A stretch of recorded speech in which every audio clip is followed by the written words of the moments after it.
Hi, thanks for taking the time to watch this video. You're going to get a lot of great information as well as tools to download. Also, keep in mind we build on these tips during our full program. So make sure to sign up for the Growing Forward community by clicking on the first link in the description below. That way you'll be the first to know when our program launches, which will be soon, and it'll also give you access to step-by-step instructions on how to implement everything we talk about and plus more. So in the meantime, take care and enjoy the video. Hi, and welcome back to the fourth and last video in our series for first-generation professionals on workplace realities. My name is Bernice Maldonado, and we'll be talking about tip number 3, which is be proactive.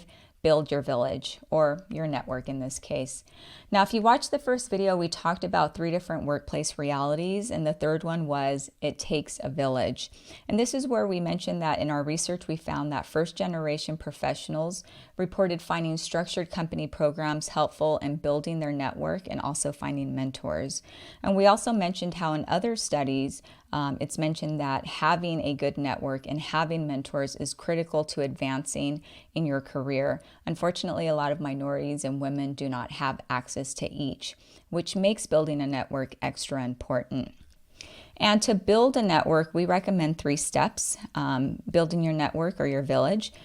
The first step is defining your network. Second, assess your network. And third step is making an action plan.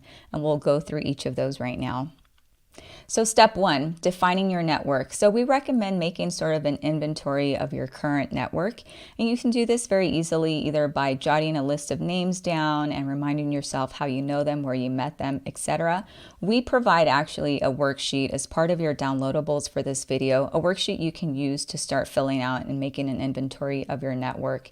And we recommend some pretty simple information to include, which includes here contact name, who they are, how you know them, level of relationship, and type of relationship.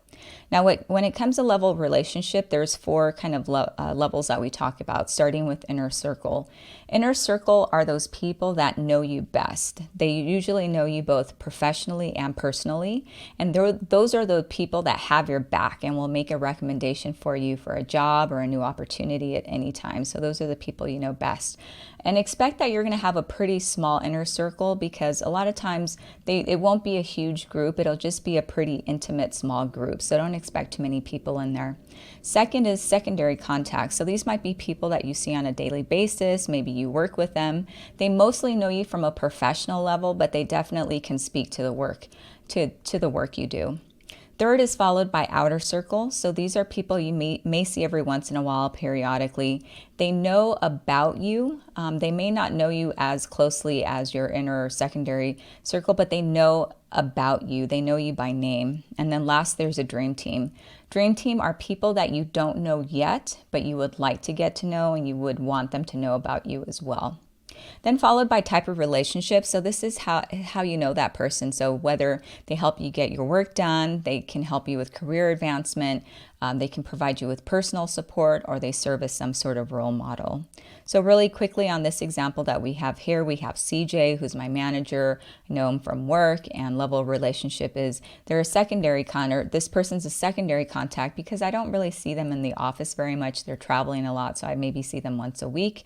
Type of relationship is they can help me with career advancement, and they serve as a role model. So in addition to the inventory list that you get part of your downloadable, you also get what we call a network map. So this is more of a visual where you can place people's names on a network map. And it's simply a way of just visualizing your current network and just giving you a better idea of where everyone sits. So again, this is also part of your downloadables, and you can use it as part of your planning and mapping out your network. So step 2 is assessing your network. So this is where you start kind of looking at all the individuals and kind of analyzing them and thinking about each of them. And we recommend looking at 5 different areas, and that includes power. So which one of your connections have power or influence? And what I mean by that is, do they have enough influence at their company to either recommend you for a position or even hire you for a job? And then think about alignment. How aligned is your network with your career path or goals? So keeping in mind too that you would have to also have a pretty good idea on what your career path or goals are when you start thinking about alignment. Diversity. How similar or different are these individuals based on gender, race, function, geography, organizations, to each other and to you? So there's a lot of studies out there that say people's inner circle, their closest people, often look very much like them. We encourage you to diversify your group because that will mean that you'll get a lot more diversity in perspective and thoughts and opinions and advice. So just keep that in mind. Currency. When was the last time you talked to the people in your network? That's another thing to think about. And then strength. How strong are your bonds to the people in your network? So again, this is just a way, a couple of things to think about while you're kind of looking at your network and assessing them. Third step is to make an action plan. So now that you've gathered all this information about your network, the other thing to think about is, first of all, is what's my goal? What am I trying to achieve by kind of doing this assessment on my network?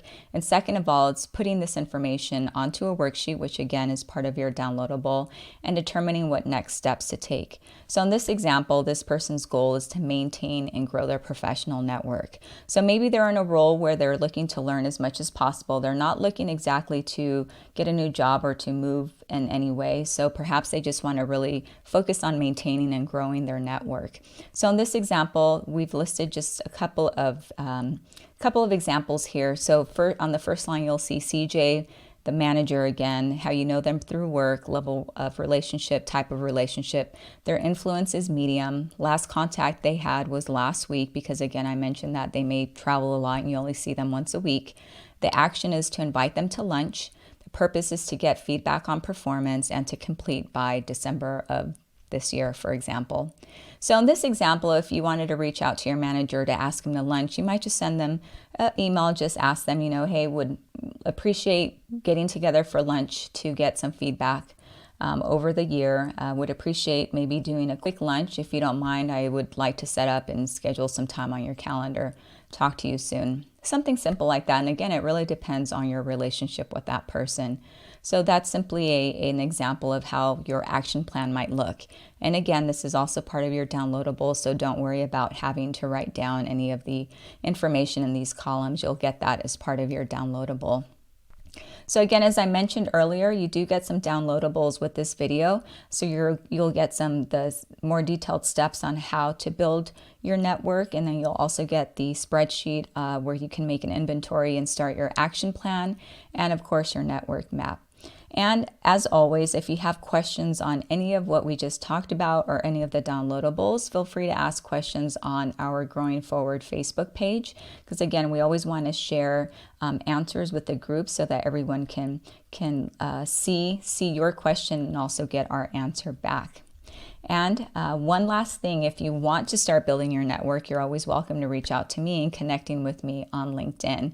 If you're not aware, LinkedIn can create a QR code for you, a quick response code for you. So here's the instructions here on how to do that. And so it creates a QR code for you. So what you can actually do with this is someone can use their LinkedIn app to scan it and it'll automatically connect you to. So it's a great little tool that you can use. You can actually use it on this QR code that I have here. So if you put your LinkedIn app up to this QR code, it should connect you immediately to me and we can link in that way so you can start practicing right away. And then, of course, as I mentioned, be sure to follow us on Facebook, on LinkedIn, and be sure to subscribe to our YouTube channels. And as always, thanks again. Hope you found this helpful, and we'll see you next time.